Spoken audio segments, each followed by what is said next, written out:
오늘은 하나님의 것은 하나님께라는 제목으로 은혜를 나누도록 하겠습니다. 우리 인사합니다. 사랑하고 축복합니다. 사랑하고 사랑하고 축복합니다. 축복합니다. 옛날에 한 임금에게 외동 아들이 있었는데요. 어느덧 결혼할 나이가 되었습니다. 임금은 지혜로운 며느리를 얻기 위해서 많은 후보를 궁중에 모으고 시험 문제 하나를 냈습니다. 너희들에게 쌀 한 대를 줄 테니까 이것을 가지고 한 달을 살다가 다시 이 자리로 모여라 하고 이렇게 명령을 내렸습니다. 그런데 참 이것은 억지 명령이 아닐 수가 없습니다. 요즘처럼 쌀 외에도 먹을 것이 많으면은 얼마든지 먹고 살 수 있겠지만은 그 당시에는 쌀만 먹고 살던 그런 시절이었기 때문에 쌀 한 대를 가지고 한 달을 살려면은 매일같이 먹은 죽만 쑤어서 먹어야 됩니다. 그래서 대부분의 처녀는 아예 왕자비가 되는 것을 포기하고 돌아갔습니다. 그러나 왕자와 결혼하려는 처녀들은 한 달 동안 정말 먹은 죽만 먹고 그렇게 살았습니다. 한 달 후에 처녀들이 궁궐에 들어오는데요. 그 몰골이 말이 아니었습니다. 대부분의 후보자가 그럴 힘도 없어서 인력거를 타고 들어왔습니다. 뼈만 남은 그들에게서 아름다운 외모는 찾아보기가 어렵고 다 사라져 버렸습니다. 그런데 맨 뒤에 들어온 한 처녀만이 이들과는 다르게 쌀이 가득 실린 수레까지 끌고 힘차게 걸어 들어왔습니다. 이 모습을 본 사람들이 놀라지 않을 수가 없었습니다. 임금 또한 남들과 달리 이렇게 건강한 모습으로 쌀이 실린 수레까지 끌고 들어오는 이 처녀를 보고는 깜짝 놀라서 이렇게 물어봤습니다. 도대체 어떻게 돼서 이렇게 되었는가 하고 물어봤더니 그 처녀가 임금에게 이렇게 구했습니다. 내려주신 쌀 한 대를 가지고 모두 다 떡을 만들었더니 쌀이 2대가 되었습니다. 그리고 또 그 2대를 가지고 다 떡을 만들어서 팔았더니 쌀이 다시 4대가 되었습니다. 그렇게 계속 쌀로 떡을 만들어서 팔았더니 한 달 동안 배부르게 먹고도 남아서 이렇게 수레에 싣고 왔습니다 하고 대답을 했습니다. 이 말을 들은 임금은 두말할 것도 없이 그 처녀를 왕자의 아내로 삼았다 하는 이야기입니다. 얼마나 지혜로운 처녀입니까? 영국 속담에 보면 진정한 지혜는 행복을 살 수 있는 대가이다 하는 말이 있습니다. 이처럼 지혜는 귀한 것입니다. 성경 잠언 말씀에도 보면 지혜가 제일이니 지혜를 얻어라. 내가 얻은 모든 것을 가지고 명철을 얻을지니라 라고 말씀합니다. 또 대저 지혜는 진주보다 나음으로 원하는 모든 것을 이에 비교할 수 없음이니라 라고 하면서 지혜의 귀중함을 가르쳐주고 있습니다. 그러나 세상의 지혜는요, 낡아질 수도 있고 또 통하지 않을 수도 있습니다. 그렇다면 참된 지혜, 최고의 지혜, 이 영원한 지혜는 무엇일까요? 잠언 9장 10절에 보면 이렇게 말씀합니다. 여호와를 경외하는 것이 지혜의 근본이요 거룩하신 자를 아는 것이 명철이니라. 그래서 종교개혁자 마틴 루터는 최고의 지혜, 참된 지혜는 자신과 하나님을 참되게 아는 것이다 라고 이야기했습니다. 동서고금을 막론하고 지혜롭게 산 이들을 가리켜서 우리가 현자라고 합니다. 그 가운데 최고의 지혜, 참된 지혜를 가지신 분은 누구일까요? 다름 아닌 예수 그리스도이실 것입니다. 우리는 성경을 통해서 이 주님의 지혜를 엿볼 수가 있는데요. 특히 당시 유대 종교 지도자들과의 이 논쟁을 통해서 예수님께서는 유감없이 당신의 지혜를 보여주셨습니다. 오늘 본문에서도 그 예수님의 지혜를 우리가 볼 수가 있는데요. 본문 말씀을 통해서 예수님께서 보여주신 지혜가 어디로부터 온 것인지, 또 우리가 지혜로운 사람이 되기 위해서는 어떻게 해야 하는지를 깨닫기를 원합니다. 먼저 지혜로운 사람, 하나님의 사람은 하나님의 지혜를 구함으로써 악한 세상 속에서 지혜롭게 살아야 합니다. 예수님께서 예루살렘 성전에 들어가 가르치는 것을 못마땅하게 여겼던 대제사장과 장로들은 자신의 권위를 앞세워서 예수님께 네가 무슨 권세로 이런 일을 하느냐 하고 따져 물었습니다.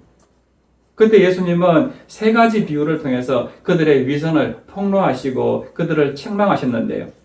하지만 그들은 회개하기는커녕 예수님을 더욱 못마땅하게 여기고 예수님을 잡아들이려고 했습니다. 그러나 주님을 따르는 백성들이 너무 많아서 무서워서 어떻게 하지 못했다라고 성경은 기록하고 있습니다. 그러자 이번에는 바리새인들이 예수님을 함정에 빠뜨리려고 계략을 꾸몄습니다. 바리새인들은 제사장들과 장로들과는 다른 방법을 택했습니다. 그들은 자신들이 직접 예수님을 찾아가지 않고 자기 제자들을 헤롯 당원들과 함께 가도록 했습니다.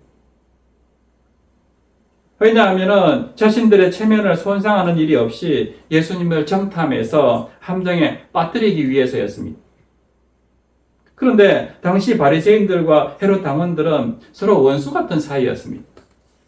그러나 예수님을 함정에 빠뜨리고 처치하려고 하는 데는 서로 힘을 모았던 것입니다. 바리새인들은 유대교의 정통주의자들이었기 때문에 이방 나라인 로마를 미워했습니다.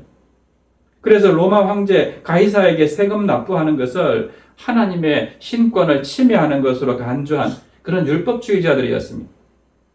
그러나 헤롯 당원들은 로마의 힘을 빌려서 권력을 장악하고 있는 이 헤롯 왕의 일파입니다. 로마에 적극 협력했던 친로마 사람들이었습니다. 그러니까 이 바리새인들과 헤롯 당원들은 서로 원수 같은 사이였습니다. 그런데도 예수님을 미워하고 제거하려는 데는 서로 한 뜻이 한 마음이 되었다는 것입니다. 그렇게 해서 예수님에게 접근한 그들은 자신들의 신분을 숨기고 예수님에 대한 열렬한 지지자로 가장했습니다. 본문 16절 보세요. 선생님이여, 우리가 아노니 당신은 참되시고 진리로 하나님의 도를 가르치시며 아무도 꺼리는 일이 없으시니 이는 사람을 외모로 보지 아니하심이니이다. 이 말은 사실입니다. 조금도 잘못된 말이 없는 진실된 말입니다. 그러나 이 말에 저희는 예수님을 올무에 걸려 넘어뜨리기 위한 서곡으로 한 말입니다. 그러니까 악의에 찬 선한 말이었죠. 이렇게 예수님에 대해서 온갖 칭찬을 들어놓은 이 바리새인들은 그 당시에 가장 민감한 문제를 주님에게 던졌습니다. 17절 보세요. 그러면 당신의 생각에는 어떠한지 우리에게 이르소서. 가이사에게 세금을 바치는 것이 옳으니까 옳지 아니하니까 하니. 이 질문은 참으로 대답하기 난처한 질문이었습니다. 물론 그들이 원한 대답은 가이사에게 세금을 바치지 말라는 것이었습니다. 하나님의 도를 가르치시고 아무도 꺼리끼는 일이 없고 사람을 외모로 보지 않는 예수님이시니까 당연히 그렇게 대답할 것으로 기대하고 세금을 바치지 말라고 하면은 즉시 친로마 사람들인 헤롯 당원들이 로마 당국에 고소할 계획이었습니다. 그러나 혹여 예수님이 가이사에게 세금을 바치라라고 얘기하더라도 유대인들의 입장에서 예수님을 매국노로 몰아세워서 유대 사회에서 영원히 추방하려는 그런 관계가 있었습니다. 하지만 예수님께서는 그들의 질문 속에 있는 그 함정과 그 악한 관계를 다 꿰뚫어 보셨습니다. 그래서 조금도 당황하지 않고 외식하는 자들아 어찌하여 나를 시험하느냐, 세금 낼 돈을 내게 보이라 하고 말씀하셨습니다. 당시 로마 황제는 자신의 얼굴과 이름이 새겨진 데나리온이라는 은돈 화폐를 발행을 했습니다.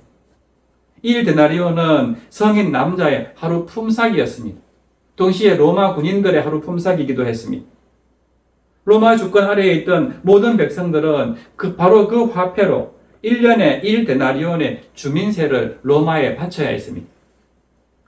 그것은 로마의 통치를 받는 것에 대한 일종의 세금이었습니다. 그런데 유대인들에게는 이런 세금 외에 자기들만의 종교적인 주민세가 더 있었습니다.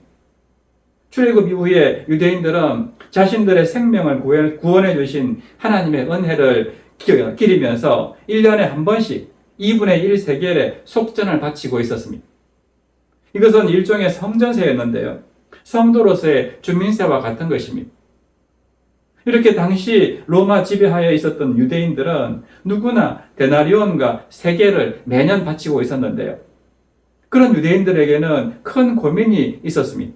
그것은 내가 하나님의 백성으로서 하나님 앞에 성전 세계를 바치는 것은 당연한 일인데 내가 또 로마 백성으로서 로마 황제 가이사에게도 세금 바치는 것이 과연 옳은 일인가? 한 종이 두 주인을 섬길 수 있는가? 하나님은 자기 외에 다른 누군가에게 또 주민세를 바치는 것을 용납하실까? 이런 근심이 항상 마음을 짓누르고 있었던 것입니다.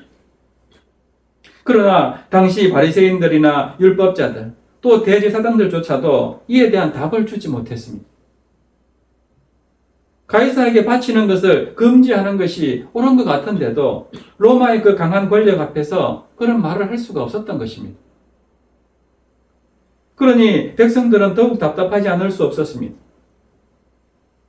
그런데 그들은 자신들이 풀기 어려운 그 숙제를 예수님께 지금 떠넘기고 또 그 숙제에 대한 답을 강요해서 주님이 무슨 대답을 하든지 올무에 걸리도록 그렇게 시험하고 있는 것입니다. 그러나 예수님은 이미 그들의 악한 관계를 다 아셨기 때문에 어떻게 말씀합니까? 18절과 19절에 보시면 외식하는 자들아 어찌하여 나를 시험하느냐 세금 낼 돈을 내게 보이라 하고 말씀하셨습니다. 그리고 그들이 가지고 온 이 데나리온을 가지고서는 그들에게 보여주면서 이 형상과 이 글이 누구의 것이냐 하고 물으셨습니다. 그러자 그들은 가이사의 것이니다 하고 대답했습니다. 이때 예수님께서 그 유명한 말씀으로 그들의 관계를 일시에 허물어 버렸습니다. 21절 말씀 보세요. 그런즉 가이사의 것은 가이사에게 하나님의 것은 하나님에게 바치라 하시니.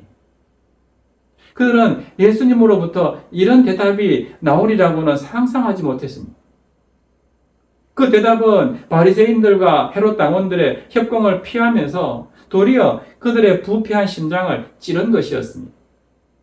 그들은 도리어 하나님의 것이라는 무거운 짐을 안게 되었습니다. 그들은 예수님의 말씀에 압도당해서 그 자리에서 떠나가고 말았다라고 성경은 기록합니다. 우리도 살다 보면 도저히 해결할 길이 없는 어려운 문제를 만날 때가 있습니다. 어떤 선택을 해도 공경에 빠질 수밖에 없는 문제 앞에서 두려워하기도 하고 또는 좌절하기도 합니다. 이에 대해서 사도 바울은 예수님처럼 하나님을 중심으로 문제를 해결하는 지혜를 간구하라고 권면합니다. 빌립보서 4장 6절과 7절 말씀 보세요. 아무것도 염려하지 말고 다만 모든 일에 기도와 간구로 너희 구할 것을 감사함으로 하나님께 아뢰라. 그리하면 모든 지각에 뛰어난 하나님의 평강이 그리스도 예수 안에서 너희 마음과 생각을 지키시리라. 아멘. 인생의 어려운 문제 앞에서 하나님의 지혜를 구하라는 것입니다. 또 로마서 11장 33절 깊도다 하나님의 지혜와 지식의 풍성함이여 그의 판단은 헤아리지 못할 것이며 그의 길은 찾지 못할 것이로다. 이 말씀처럼 하나님 중심으로 살 때 하나님께서는 우리가 상상할 수 없는 지혜도 주시고 명철도 주시고 그 지혜로 악한 세상 속에서 넉넉히 이기면서 살게 해주신다 하는 것을 믿으시기를 바랍니다. 그런가 하면 지혜로운 사람, 하나님의 사람은 하나님의 법에 따라서 살아야 합니다. 가이사의 것은 가이사에게, 하나님의 것은 하나님께. 이 말씀을 이 한국교회는 그동안 정치와 종교를 분리해야 한다고 가르쳐 왔습니다.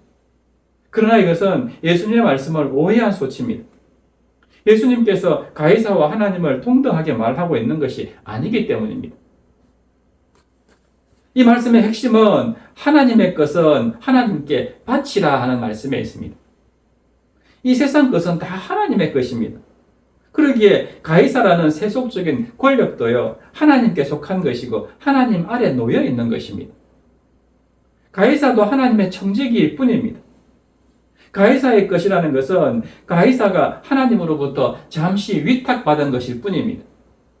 그러니까 하나님으로부터 사용권을 잠시 허락받았다는 뜻이지 소유권을 가지고 있다는 것은 아닙니다. 그런데 사람들은 내가 사용하고 있으니까 당연히 내 것인 줄 착각하고 살아갑니다.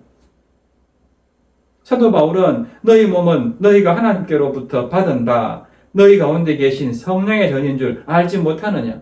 너희는 너희 자신의 것이 아니라 라고 이야기했습니다. 무슨 말입니까? 인간은 자기 자신에 대한 소유권조차도 주장할 수 없는 그런 존재라는 것입니다. 우리 몸도 다 하나님의 것입니다. 이 모든 것에 대한 소유권은 그것을 창조하신 하나님께만 있기 때문입니다. 그러므로 우리는 모두 하나님의 뜻에 따라 살아야 합니다. 세상에서의 삶도 하나님의 뜻에 합당하게 살아야 합니다. 상위법 우선의 원칙이라는 것이 있습니다. 상위법과 하위법이 마찰을 빚을 때는 상위법이 하위법에 우선한다는 것입니다. 하나님의 법과 가이사의 법 중에 무엇이 상위법이겠습니까? 당연히 하나님의 법이 상위법입니다. 그렇기 때문에 국가의 법이나 명령 그리고 의무 등이 하나님의 법에 어긋나지 않으면 우리가 당연히 준수해야 합니다. 하지만은 만약 하나님의 법에 위배가 된다면은 지켜야 할 의무가 없는 것입니다. 하나님으로부터 잠시 위탁받은 권력이 하나님의 법을 떠나서 인간에게 명령을 하게 되면 하나님의 사람들은 오히려 그 부당한 명령 앞에 분노하고 저항할 줄 알아야 합니다. 이것이 하나님의 지혜입니다. 1968년에 노벨 평화상을 받았던 흑인 인권 운동가 마틴 루터 킹 목사님이 계십니다. 소위 민주주의 국가라는 미국에서 공공연하게 발생하고 있는 인종차별에 반대하고 저항 운동을 했던 분입니다. 이로 인해서 수십 번 감옥에 투옥되면서도 흑인들의 자유와 권리를 위한 투쟁을 멈추지 않았습니다. 결국 백인의 흉탄에 맞아 목숨을 잃었지만요. 하나님이 인간에게 주신 그 자유와 권리를 찾아주기 위해서 끝까지 투쟁했던 이 마틴 루터 킹 목사의 정신은 지금도 살아있습니다. 이 세상과 우리의 불행은 하나님의 것을 하나님께 돌리지 못하고 가이사의 것을 위해서 하나님의 것을 오히려 희생시킨다는 것입니다. 우선순위는 하나님의 것에 있습니다. 세상적인 것과 하나님의 것은 비교할 수가 없습니다.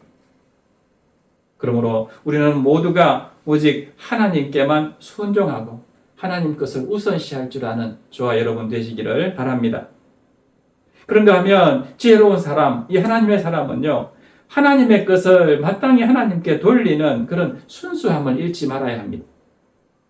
참된 지혜는 하나님의 것을 하나님께 돌리는 것입니다. 여호와를 경외하는 것이 지혜의 근본이라는 말씀처럼요, 하나님께 순종하는 사람, 하나님의 말씀 앞에 순수한 사람이야말로 가장 지혜로운 사람입니다. 이러한 지혜는 세상의 지혜와는 다릅니다. 예수님께 접근한 바리새인들과 헤롯 당원들은 그 당시에 가장 지혜롭다고 인정받던 사람들이었습니다. 그들은 자신의 지혜를 최대한 발휘해서 드디어 예수님을 이제 올무에 걸리게 만들 방법을 찾아냈습니다.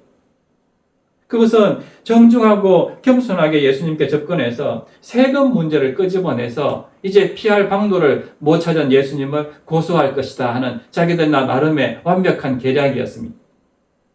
그러나 그들의 지혜는 예수님이 보시기에 너무나 악하고 위선적인 간계에 불과했습니다. 오히려 그들의 어리석음만 탄로나고 말았습니다.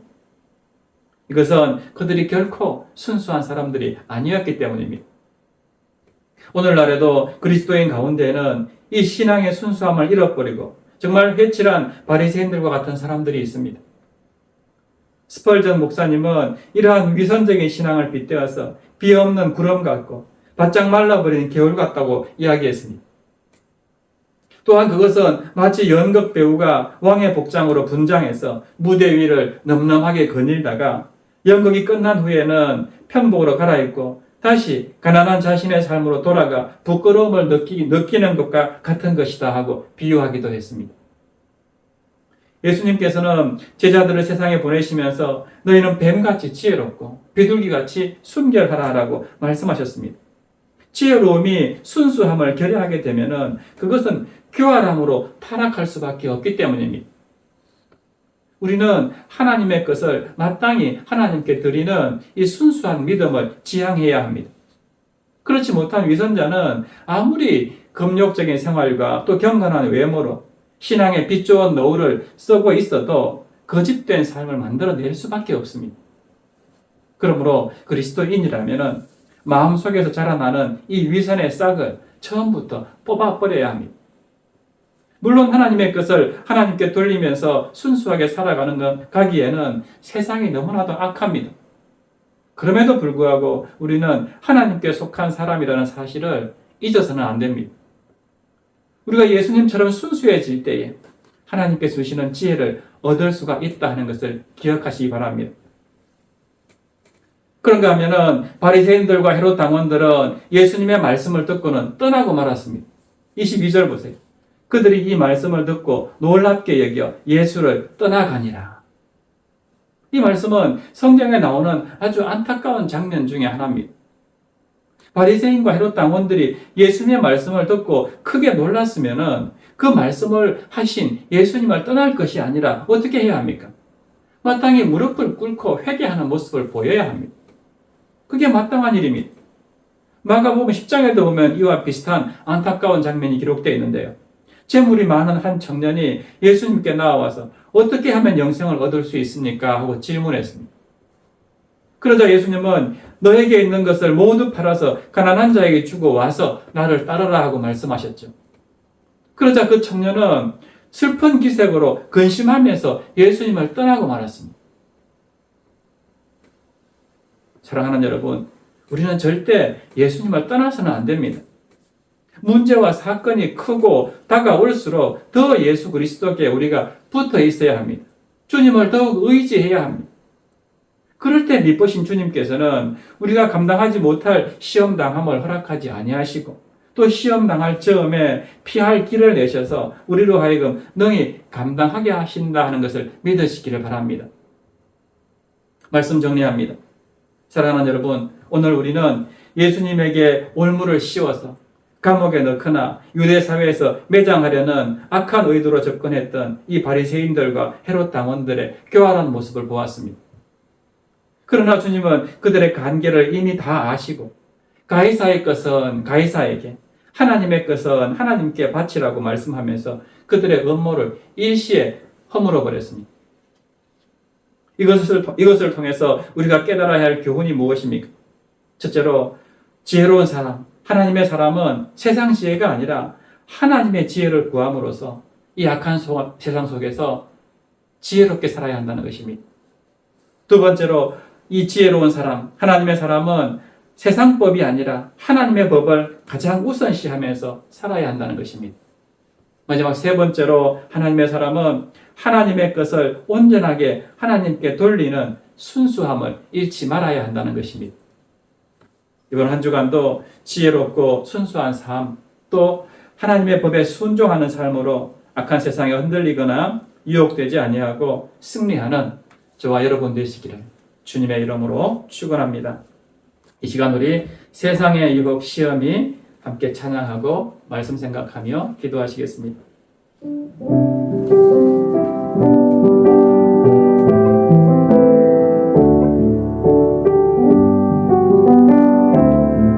세상의 유혹 시험이 내게 몰려올 때에 나의 힘으로 그것들 모두 이길 수 없네. 거대한 폭풍 가운데 위축된 나의 영혼 어찌할까를 몰라 헤매이고 있을 때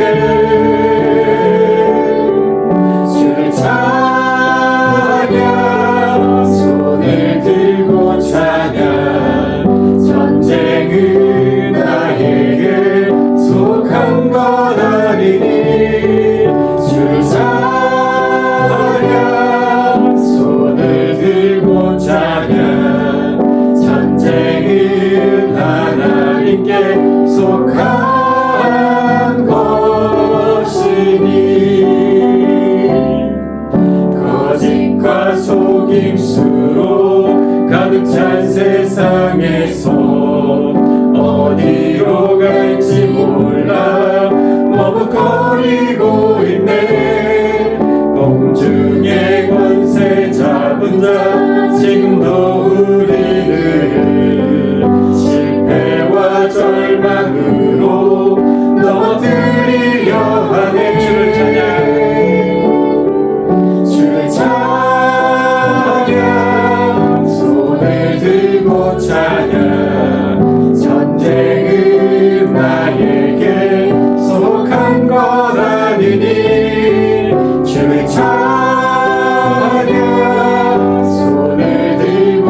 것 아니니 주를 찬양 손을 들고 찬양 전쟁을 하나님께 속한 것 주를 찬양 주를 찬양 손을 들고 찬양 전쟁은 나에게 속한 것 아니니 주를 찬양 손을 들고 찬양 전쟁은 하나님께 속한 것이니 아멘. 이 시간 우리 말씀 생각하면서 함께 기도했으면 좋겠습니다. 정말 우리가 하나님의 백성, 주님의 자녀라면 마땅히 하나님 나라의 법에 따라서 살아야 합니다. 이런 삶을 방해하는 사탄은 어떻게든 우리를 올무에 걸려 넘어뜨리려고 하지만 가이사의 것은 가이사에게, 하나님의 것은 하나님에게 바치라고 말씀하셨던 이 주님처럼 지혜롭고 순수한 믿음으로 모든 시험을 물리치고 승리하는 삶을 살게 해달라고 이 시간 주님 이름 한번 부르신 후에 함께 기도하시겠습니다. 주여, 살아계신 하나님 아버지, 은혜와 사랑에 감사를 드립니다. 정말 악한 세상은 우리로 하여금 어떻게든지 간에 올무에 걸려 넘어뜨리게 하려고 합니다. 정말 우리가 세상과 타협하면 그 유혹에 쉽게 무너지고 얼마든지 우리도 그런 유혹 가운데 빠져서 하나님을 떠나 살아갈 수밖에 없는 연약한 존재임을 고백합니다.